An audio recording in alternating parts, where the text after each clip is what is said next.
गई इंदिये सुकाये, जोगे वेदे कसाय नाणेय, संयम दंसन लेसा, भविया सम्मत सन्नी आहारे, गुणजीवा पज्यती, पाना सन्नाय मग्गणा ओय, उव ओगो वियकमसो, विसम तुपरुवणा भणिया, झाणाविय पज्जाविय, जाय कुलकोडी संजू आसव्वे, गहना दियेण भणिया, कमेन 24 ठाणानी.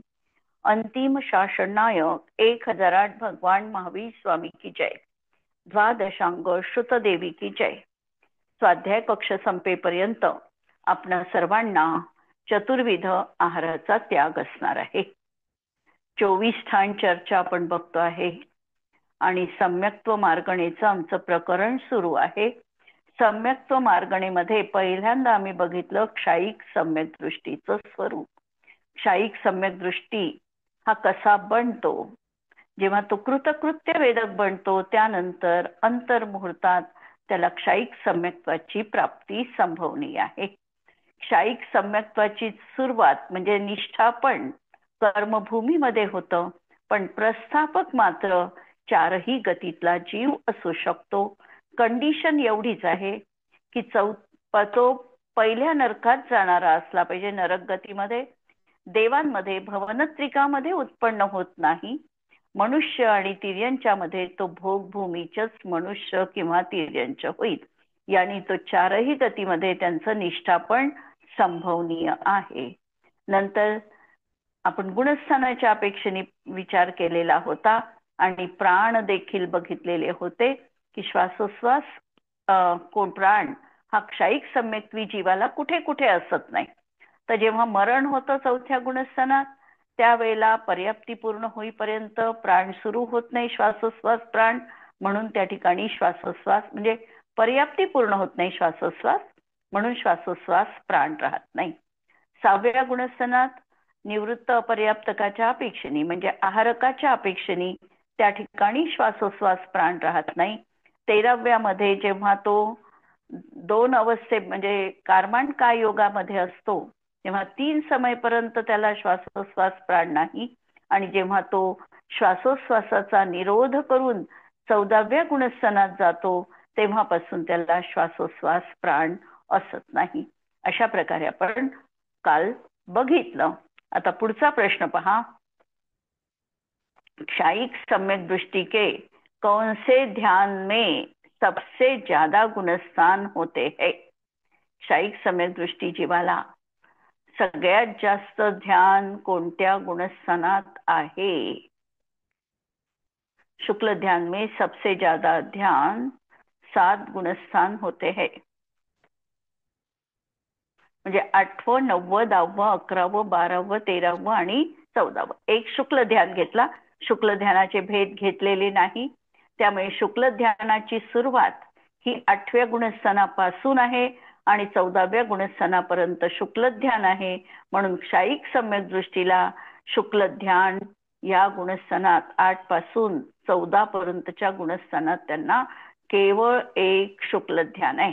7वं गुणस्थान आम्ही धरलं तर त्या ठिकाणी 4 धर्मध्यान आहे, परंतु बाकी मात्र नाही, आणि म्हणून इतके गुणस्थान मिळत नाही त्या ठिकाणी. म्हणून आपल्याला 8 9 10 11 12 13 आणि 14 किंवा क्षायिक सम्यक दृष्टि के धर्मध्यान में सबसे ज्यादा गुणस्थान होते हैं 4थे से 10वें तक. आता ही विवक्षा वास्तविकतः काही आचार्यांनी म्हटलेली आहे, पण साधारणतः 7 गुणस्थान पर्यंतच धर्मध्यान मांडलेलं आहे, त्यामुळे वरची विवक्षा योग्य वाटते. परंतु हेही दुसरं आचार्यांचं मत आहे, त्यामुळे आम्हाला तेही नाकारता येत नाही. आणि जर आम्ही 10व्या गुणस्थानापर्यंत शुक्ल धर्मध्यान मांडलं तर आम्हाला 4 पासून 10 पर्यंत गुणस्थानं धर्मध्यानाची मानावी लागतात. आचार्य बीनसे स्वामी 10वें गुणस्थान तक धर्मध्यान मानते हैं, इसीलिए उनकी अपेक्षा धर्मध्यान में 7 गुणस्थान बन जाते हैं. क्षायिक सम्यक दृष्टि के पंचेंद्रिय तिर्यंच संबंधी कौन कौन से कुल नहीं होते हैं? क्षायिक सम्यक दृष्टीला पंचेंद्रिय तिर्यंच्या संबंधी कोणते कुल होणार नाही? काल आपण याचं उत्तर बघितलं. भोगभूमीतले जलचर. म्हणजे जलचर हा नसतात हा माहित आहे. जलचर नाहीये, त्यामुळे त्यांच्या जलचर संबंधी 12.5 लाख करोड कुल तिथे कमी असतात. क्योंकि क्षायिक सम्यक दृष्टि तिर्यंच भोग भूमि में ही पाए जाते हैं और वहां जलचर जीव नहीं होते हैं. नंतरचा प्रश्न है, क्या पंचम काल में भी श्रुत केवली के पाद मूल में जीव दर्शन मोह की क्षपणा कर सकता है?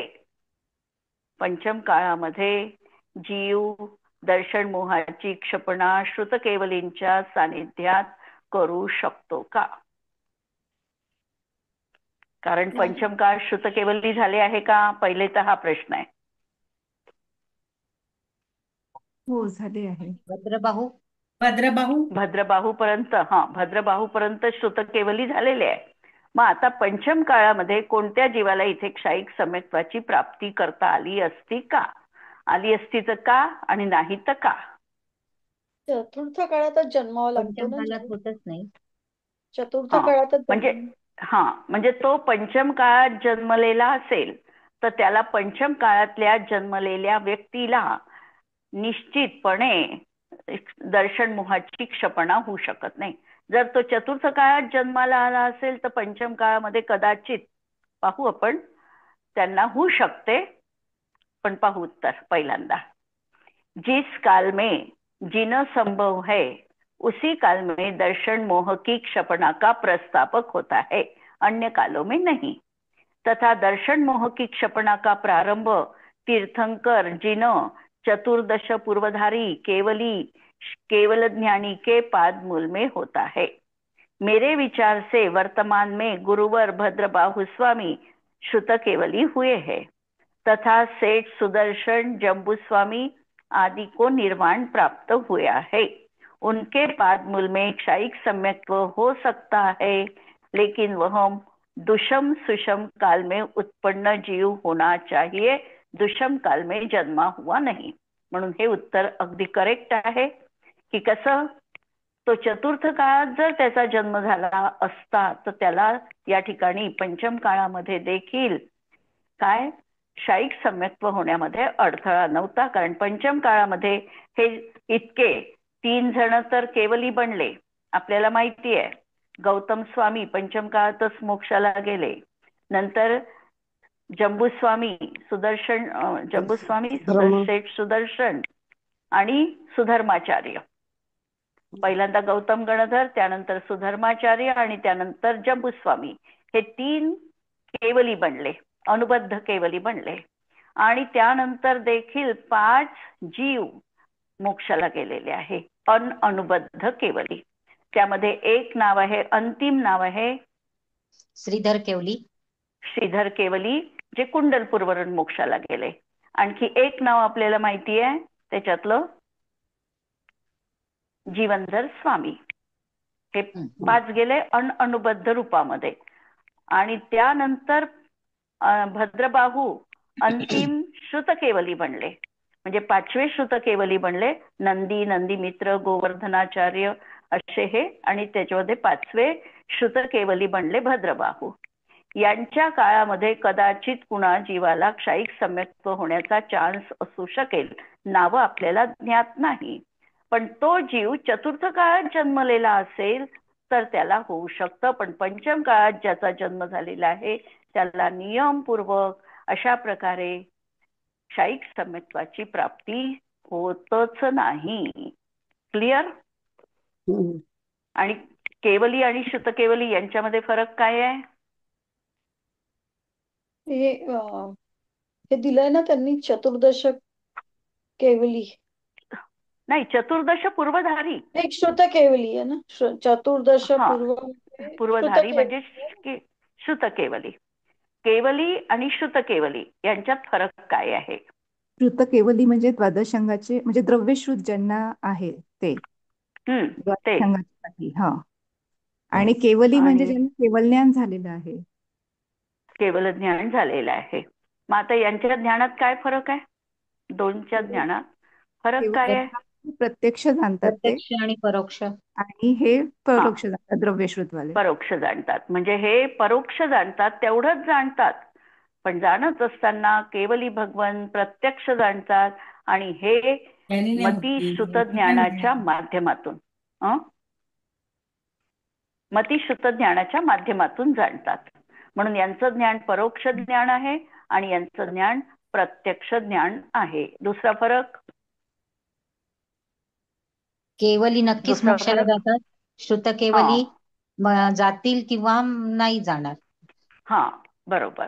केवली त्याच भवामध्ये मोक्षाला जातात, पण श्रुत केवली त्याच भवात मोक्षाला जाईल असा काही नियम नाही. हे दोन फरक ठळकपणे केवली आणि श्रुत केवलींच्या बाबतीत आहे. यांनी चतुर्दश पूर्वधारी केवली आणि केवल ज्ञानी हा, वरच्या ओळी म्हणजे वरच्या हो. पॅरेग्राफ मध्ये. तर हे चतुर्दश हम्म. पूर्वधारी केवली म्हणजे काय? केवली तर सगळ्याच श्रुत ज्ञान त्यांना केवली असणारच आहे ना. नाही, श्रुत नाही, केवली. चतुर्दश पूर्वधारी श्रुत केवलीसाठी शब्द आला तो.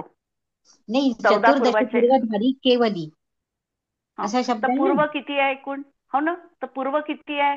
14. 14 पूर्व. 11 अंग आणि 14 पूर्व आहे ना. तर हा. म्हणून त्यांनी 11 अंग न घेता, असं न घेता चतुर्दश पूर्वधारी म्हटलं त्याला. 14 पूर्वाचे जे ज्ञात आहे, 14 पूर्वाचे ज्ञात आहे म्हणजे 11 अंगाचे ते ज्ञाते आहे, म्हणजे 12 अंगाचे ते तसे ज्ञाते आहे. पण ते केवली नसून श्रुत केवली आहे, परोक्ष ज्ञानी आहे. आणि केवल ज्ञानी प्रत्यक्ष ज्ञानी घेतले. हा जो शब्द त्यांना टाकला त्यांनी, श्रुत केवली का म्हणतात पण मग? चतुर्दश पूर्वधारी के. हा, चतुर्दश पूर्वधारी म्हणजे श्रुत केवली. त्यांना श्रुत केवली, श्रुताच्या माध्यमातून पूर्ण आगमाचं त्यांना ज्ञान आहे, श्रुत ज्ञानाच्या द्वारे, म्हणून त्यांना श्रुत केवली म्हणतात. आणि श्रुत केवलीचे वैशिष्ट्य आहे, त्या भवामध्ये ते संयमापासून कधीही विमुख होत नाही, आणि जोपर्यंत मोक्ष प्राप्त होत नाही तोपर्यंत सम्यक्त्वाशिवाय ते असत नाही. दोन वैशिष्ट्य आहे त्यांचे. आणि परत तिसरं वैशिष्ट्य हे आहे श्रुत केवलींचं, की त्यांना आता जे तिथे मतिज्ञान आणि श्रुतज्ञान आहे त्याच्यामध्ये फक्त देशघाती स्पर्धकांचा त्यांना उदय आहे. आम्ही लावताना काय लावतो? नेहमी क्षयोपक्षम लावताना सर्वघाती स्पर्धकांचा उदयाभावी क्षय. तर तिथे सर्वघाती स्पर्धक नाहीच आहे, त्यांचं सगळं देशघाती रूपाने संक्रमण होऊन देशघाती रूपाचा त्या भवापुरता असा मती आणि श्रुतज्ञानाचा तिथे देशघातीचाच केवळ उदय आहे. बाकी त्यांना सर्वघाती स्पर्धक त्यांच्या त्यावेळेला सत्तेत नाहीये, त्या भवात. नंतरच्या भवात परत येऊ शकतात सत्तेत, असा त्यांच्या ज्ञानामध्ये हा पण फरक आहे. मग त्यांचं 3 गुणस्थान फरक. 6वं 7वंच असेल. 6वं 7वं गुणस्थान 11 पर्यंत जाऊ शकतात ते कदाचित. मग 11 पर्यंत जाऊ शकतात, श्रेणी आरोहण करू शकतात ते, काही बिघडलं नाही. पण ही वैशिष्ट्य आहे त्यांच्या याच्यामध्ये, की त्या भवामध्ये ते संयमधारीच राहतात. म्हणजे 6व्या 7व्या गुणस्थानाला ते सोडत नाही श्रुत केवली. नंतर कोणत्याही मोक्षाला जाईपर्यंत, आता भव त्यांचे कमीच राहिले, 3 किंवा 4 भवांचंच त्यांचं आहे, तोपर्यंत ते संयमापासून च्युत होत नाही. आणि तिसरं, त्यांना आता तिथे देशघाती स्पर्धकांचाच उदय असतो.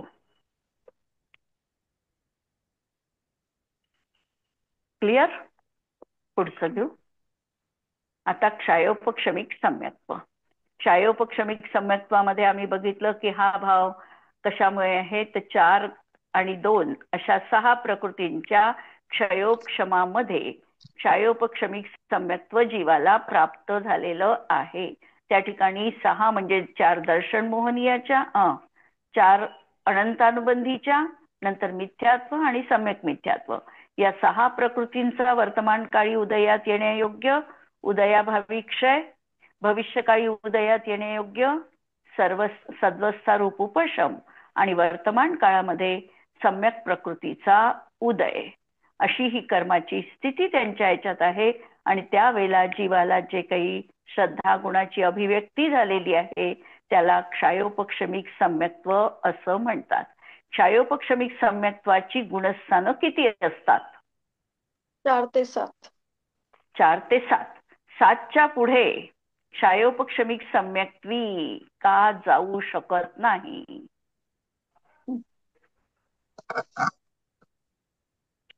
अं? तेच 7च्या पुढे का नाही जाऊ शकत क्षायोपक्षमिक तो सम्यक्त्वी? शेही चढतो, त्यामुळे तो एक तर उपशम करत जातो किंवा क्षय करत जातो, त्यामुळे हा क्षयक्षम हे नाही होत, हा म्हणजे क्षयक्षम नाहीये. मग पण का नाही? का नाही राहणार? क्षयक्षम असता तर काय कारण की बिघडलं असतं? एवढी विशुद्धी नाही. अजून आणि आणि नाही, हा जो त्यांनी 7 प्रकृतींचा उपशम केलेला आहे, तर त्या हम्म तर क्षयामध्ये तर तो क्षय करत जातो, हो आणि उपशमामध्ये उपशमामध्ये उपशम करत जाईल ना. हा आता त्याचं ते सांगता लक्षात नाही घ्या येत आता. झालं मला.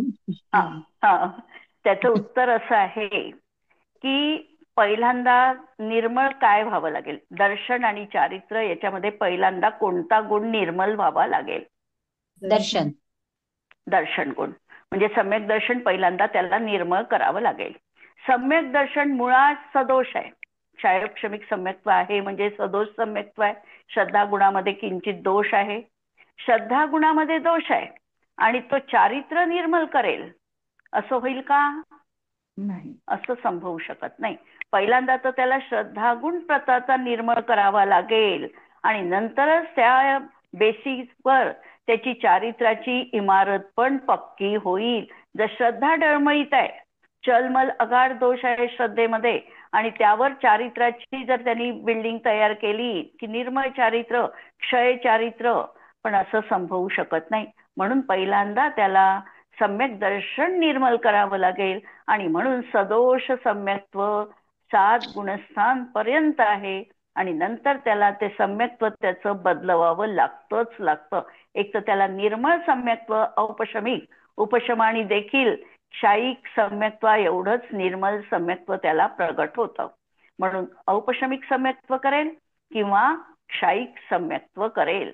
जसं आम्हाला फॉरेनला जायचंय तर आम्हाला काय करावं लागतं? भारतातला रुपी चालेल का तिकडे? ज्या देशात आम्ही जाणार आहोत त्या देशाची करन्सी आम्हाला घ्यावी लागते.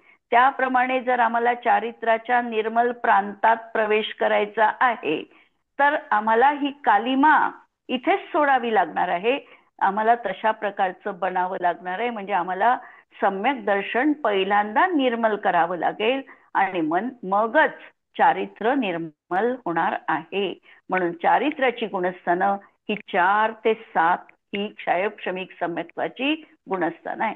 त्यानंतर त्याला 7व्या गुणस्थानात जर वर जायचं असेल तर त्याला त्याचं सम्यक्त्व बदलवावं लागेल. एक तर ते द्वितीयोपशम करावं लागेल किंवा क्षायिक सम्यक्त्व त्याला करावं लागेल. क्लिअर? आणि म्हणून त्याची गुणस्थानं 4 ते 7 आहे. आता गती तर त्याची सगळ्या 4ही प्रकारच्या गतीमध्ये होऊ शकते. म्हणून या दृष्टीने चार्ट पहा. आता गती 4ही गती आहे. इंद्रिय पंचेंद्रियच राहील. काय? रसकायच आहे. योग सगळे पूर्ण 15. सगळे 15 पण योग आहे. 15 योग कसे बसते? औदारिक कसा बसेल? कारण क्षायोपक्षमिक वाल्याला होऊ शकतं आहारक शरीर, म्हणून ते पण योग तिथे बसू शकतो. वेद 3ही वेद आहे. कशाय? अनंतानुबंधीचे नाही राहणार. अनंतानुबंधी नाही. 21 कशाय आहे. नंतर ज्ञान 4 मतिश्रुता 4 ज्ञान. केवळ नाही राहणार. संयम सामायिक छेदोपस्थापना, परिहार विशुद्धी, असंयमिक, असंयम आणि संयमासंयम अशी 5 त्याला राहतील. क्षायोपक्षमिक सम्यक्त्व 7च्या पुढे नाही. 7च्या पुढे नाही म्हणून आता त्याला सूक्ष्म सांपराय, यथाख्यात हे 2 चारित्र्य कमी राहतील. हे 2 संयम कमी राहतील. दर्शन चक्ष 3 चक्षुअवधी. हं. लेशा साही साही पण राहू शकतात. जसं आपण क्षायिक सम्यक्त्वामध्ये देखील कृष्ण आणि नील लावलेली आहे, त्याप्रमाणे क्षाय क्षमिक सम्यक्त्वामध्ये देखील कृष्ण आणि नील ही लेशा मनुष्य पर्यायीच्या अपेक्षेने घटित होते. भव्य भव्य भव्यच आहे. सम्यक्त्व स्वकी स्वकीय. स्वकीय. आता संज्ञी संज्ञीच आहे. आहारक दोन्ही राहील. आहारक अनाहारक दोन्ही राहील. अनाहारक कधी राहील हा जीव? कोणत्या गुणस्थानात हा जीव अनाहारक राहील? 6व्या गुणस्थानात आहारक आहारक द्विकच्या वेळेला, आहारक आहारक वृद्धीच्या वेळेला हे, आणि 4थ्या गुणस्थानात मरणाच्या आणि वेळेला 4थ्या गुणस्थानात मरण अपेक्षेने. मरण अपेक्षेने 4थ्यात आणि आहारक द्विकच्या अपेक्षेने 6व्यात. गुणस्थान 4 ते 7 म्हणजे 4 ते 7. जीव समास 4 पंचेंद्रिय संज्ञी पंचेंद्रिय. पंचेंद्रियच राहील. पर्याप्ती साही साही. प्राण 10 10. संज्ञा 4 4ही राहील. आणि आहार संज्ञेनी ह्या 7व्यात असेल तर आहार संज्ञेनी रहित राहू शकतो, पण लगेच 6व्यात येतो, त्यामुळे 6वं 7वं त्यांचं गुणस्थान निरंतर सुरूच असतं. उपयोग 4 दर्शन, 3 दर्शन, 4 ज्ञान, 7. 7. ध्यान धर्म 4 12 12. 12 ध्यान राहतील. आश्रव वास्त्रवांमध्ये आता मिथ्यात्व निर्माण इच्छात्व गेलं. नाही, मिथ्यात्वाच्या 3 12 प्रकार. अविरती राहतील. कषाय फक्त 4 जाईल आणि 15 योग, म्हणजे 48 प्रकारे आश्रव आहे. जाती 26 लाख. 4 गती संबंधी पूर्ण 26 4ही लाख. गती संबंधी. 3 पंचेंद्रिय. आणि कुल 26 लाख जाती आहे आणि 108 कुल कोटी आहे. अशा प्रकारे कुल आहे. आणि भाव औपशमिक भाव नाही राहणार. आता सम्यक्त्व पाहू लागलोय आपण औपशमिक, त्याच्यामुळे औपशमिक सम्यक्त्व लावायचा प्रश्न नाही. आणि इकडे चारित्र्य पण आपल्याला औपशमिक लावता येत नाही, म्हणून औपशमिक भाव नाही. नंतर क्षायिक भाव हा पण नाही. क्षायोक्षमिक भावामध्ये आता 3 कुज्ञान नाही राहणार. हम्म त्याच्यानंतर 4 ज्ञान राहतील, 3 दर्शन राहतील, 5 लब्धी राहतील. 12 क्षायोक्षमिक सम्यक्त्व, देश संयम आणि सकल संयम. म्हणजे काय कमी होईल? 18 मधले फक्त 3 कुज्ञान कमी होईल. औदयिक मध्ये 4 गती आहे, 4 कषाय, 3 वेद, मिथ्या दर्शन कमी होईल. मिथ्या दर्शन गेलं, कमी झालं. मिथ्या दर्शन कमी झालं. औदयिक अज्ञान आहे, लेशा पण आहे, असिद्धत्व आहे, असंयम पण आहे. असंयम पण आहे. म्हणजे फक्त एक मिथ्यात्व कमी झालं. औदयिक मधलं 20 भाव आहे आणि पारिणामिक 2 जीवत्व आणि एक कमी भव्यत्व. झाला. जीवत्व आणि भव्यत्व. आता प्रश्न, क्षायोपक्षमिक सम्यक्त्व किसे कहते है? आपण आता व्याख्या बघितली. कोण सांगेल व्याख्या? व्याख्याच आहे पूर्ण आता या ठिकाणी, पूर्णच.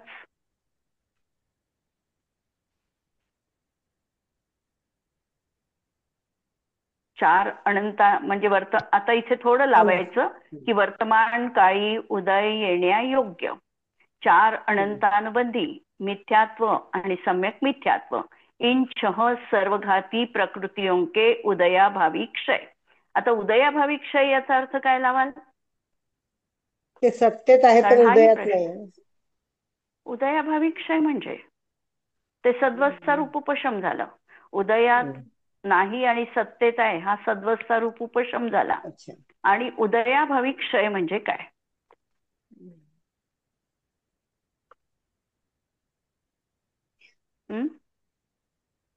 उदयात नाही म्हणून उदया उपचारानं क्षय असं. उदयात नाही. आता कर्म उदयात जे बांधलेलं आहे ते उदयात येईल की नाही येणार? येईल. आता या ठिकाणी लक्षात घ्यायचं आपण की उदयाभावी क्षय म्हणताना आमची व्याख्या कशी आहे? उदयाचा अभाव हाच क्षय. अच्छा.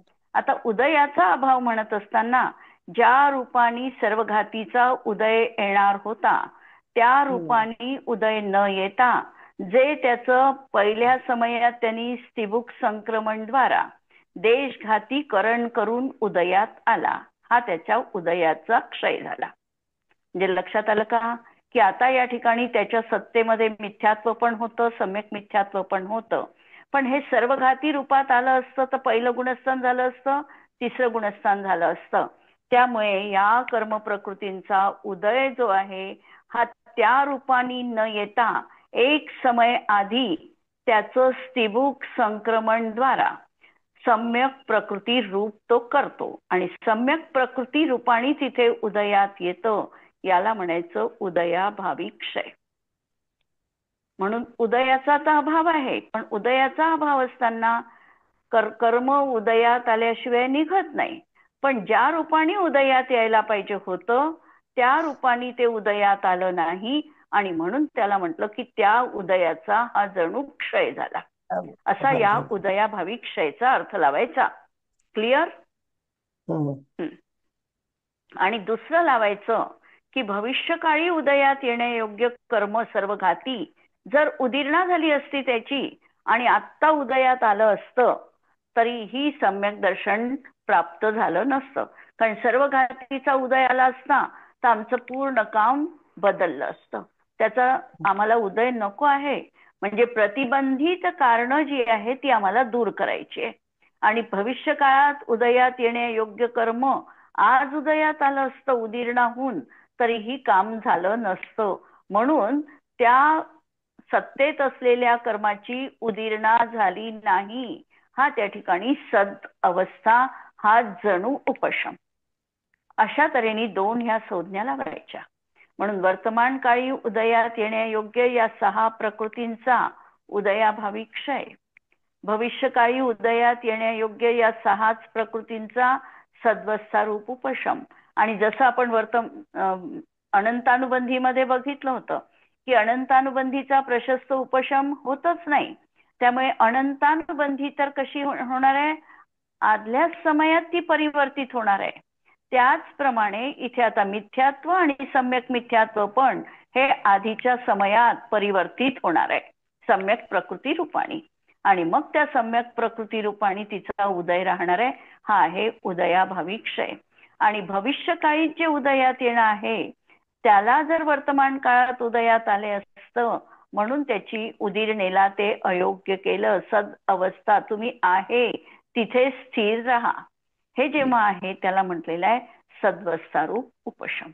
आणि वर्तमान काळामध्ये सम्यक प्रकृतीची देशघाती रूपाची आहे, तिचा उदय आहे. आणि अशा सगळ्या कर्माची परिस्थिती असताना जो तत्वार्थ श्रद्धान आहे वह क्षयोपक्षमिक सम्यक्त्व है, इसको वेदक सम्यक्त्व भी कहते हैं. क्षयोपक्षमिक सम्यक्त्व को वेदक सम्यक्त्व क्यों कहते हैं? आता वेदक का म्हटलं त्याला? कारण तो सम्यक प्रकृतीचं वेदन करतो आहे, अनुभव घेतो आहे, म्हणून त्याला वेदक नाव दिलेलं आहे. यथावस्थित अर्थ के श्रद्धान को घात यथा योग्य यथा व्यवस्थित अर्थ के श्रद्धान को घात करने वाली शक्ति जब सम्यक्त्व प्रकृति के स्पर्धकों में क्षीण हो जाती है तब उसकी क्षयिक संज्ञा है. जेव्हा पूर्ण आता क्षय म्हणजे सम्यक प्रकृतीचं पूर्णतः क्षय झाला तर त्याला आम्ही क्षयिक सम्यक्त्व म्हणतो. क्षीण हुए स्पर्धकों के उपशम को अर्थात प्रसन्नता को क्षयोपशम कहते हैं. उसमें उत्पन्न होने से वेदक सम्यक्त्व क्षयोपक्षमिक है. इथे काय सांगितलं की क्षीण हुए स्पर्धकों के उपशम को अर्थात प्रसन्नता को, म्हणजे त्या ठिकाणी सम्यक प्रकृतीचा तो उदय आहे आणि अशी अवस्था असताना त्याला क्षयोपक्षम असं म्हटलेलं आहे. अनंत गुण हानि के द्वारा उदय में आए हुए तथा अत्यंत अल्प देशघातित्व के रूप से उपशांत हुए सम्यक्त्व मोहनीय प्रकृति के देशघाती स्पर्धकों का जो कि क्षयोपक्षम नाम दिया गया है. इसीलिए उस क्षयोपक्षम से उत्पन्न जीव के परिणाम को क्षयोपक्षम लब्धि कहते हैं. उसी क्षयोपक्षम लब्धि से वेदक सम्यक्त्व होता है. हेच लावायचं की त्या ठिकाणी तो सम्यक प्रकृती जी आहे या सम्यक प्रकृतीचा कसा झालेला आहे, अनंत गुणी हीन भाग त्याला आता उदयात येतो आहे. कारण प्रति समय अणुभाग त्या ठिकाणी कमी कमी होतो आहे. ही सगळी प्रक्रिया होत असल्यामुळे तो देशघाती रूपाने त्या प्रकृतीचं अनुभवन घेतो आहे आणि म्हणून त्याला वेदन करत असल्यामुळे क्षयोपक्षमिक असं नाव आहे. 8वें आदि गुणस्थानों में वेदक सम्यक दर्शन क्यों नहीं होता है. आता हा प्रश्न आपण बघितलाच कि 8वें आदि ऊपर के गुणस्थानों में वेदक सम्यक दर्शन नहीं होता क्योंकि अगाढ़ आदि मल सही श्रद्धा के साथ शपक या उपशम श्रेणी चढ़ना नहीं बनता है. कारण सदोषता आहे श्रद्धेमध्ये आणि चारित्र्यात निर्मलता राहील हे संभवनीय नाही आणि म्हणून त्या गुणस्थानापर्यंतच काय आहे, क्षयोपक्षमिक सम्यक्त्व आहे. वेदक सम्यक दर्शन के कौन कौन से दोष लगते हैं. कोणते दोष लागतात, 3 दोष लागतात. चल, मल आणि अगाढ. चल कशाला म्हणायचं, जिथे चलाय मानताय, चंचलता आहे. पाणी जसं चंचल आहे त्याप्रमाणे चंचल बुद्धी अशी असते, तिथे चल दोष आहे. म्हणून जिस प्रकार एक जल अनेक लहरों रूप परिणमित होता है, उसी प्रकार संपूर्ण तीर्थंकर भगवंतों की समान शक्ति होती है, तो भी क्षयोपक्षम सम्यक दृष्टि शांतिनाथ जिनेन्द्र शांति करते हैं, पार्श्वनाथ जिनेन्द्र संकट ठहरते हैं इत्यादि रूप अपने परिणामों में चंचलता लाता है, वह चल दोष कहलाता है. नंतर हे मंदिर माझं आहे बा, हे मंदिर आपलंच आहे, वितरागतेचंच आहे, पण हे माझं आहे, हे तुमचं आहे, अशी जी बुद्धी आहे, किंवा एखाद्या मंदिरात आपण मूर्तीची स्थापना केली तर मी ही दिलेली मूर्ती आहे, अशा प्रकारचा जो आमच्या मनामध्ये भाव आहे हे सगळं चल दोषामध्ये येणार आहे. अगाढ़ दोष,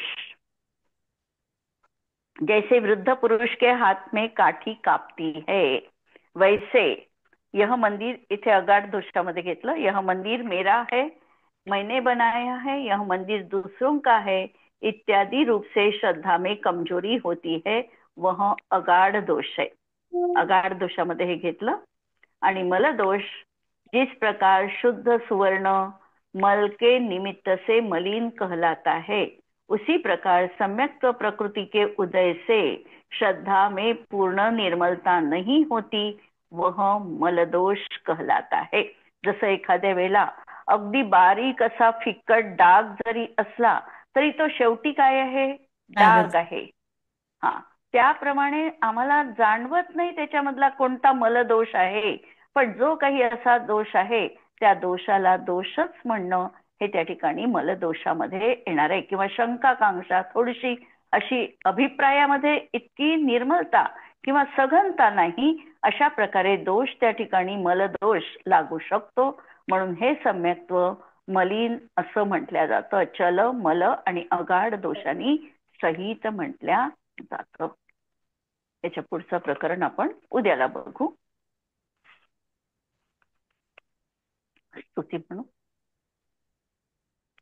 स्याद्वादनय षट द्रव्य गुण पर्याय और प्रमाण का जड कर्म चेतन बंध का अरु कर्म के अवसान का कह कर स्वरूप यथार्थ जग का जो किया उपकार है उसके लिए जिन वाणी माँ को वंदना शत बार है वंदना शत बार है। नमो अरिहंताणं नमो सिद्धाणं नमो आयर्याणं नमो उज्छायाणं नमो लोये सव्वसाहुणं। सर्वांना जय जिनेंद्र।